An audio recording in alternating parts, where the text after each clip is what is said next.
Cuando a la luz de la luna de mayo me acuerdo de ti, tus ojos negros se clavan en mi alma y me dan por cantar.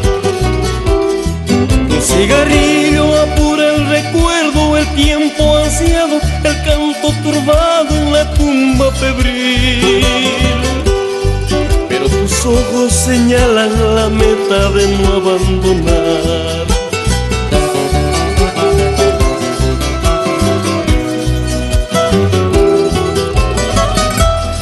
Como poemas que las olas desgranan en su ir y venir, las melodías que el viento esparce entre el cerro y el mar.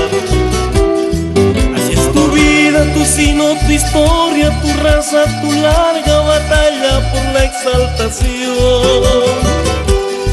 Como poemas que el viento esparce entre el cerro y el mar.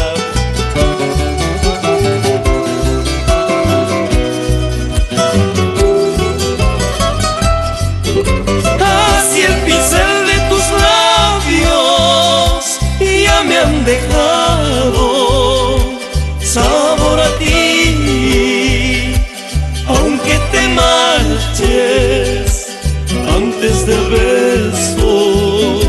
Sabor a ti, aunque te marches antes del beso.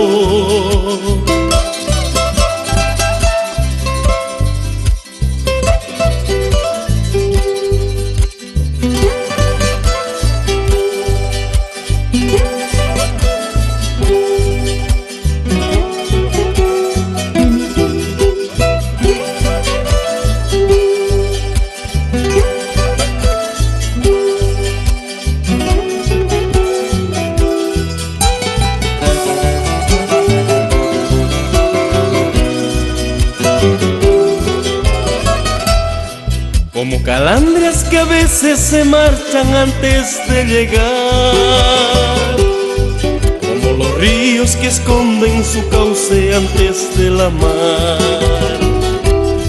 Así es tu vida, tu sino, tu historia, tu raza, tu larga batalla por la exaltación. Como poemas que el viento esparce entre el cerro y el mar.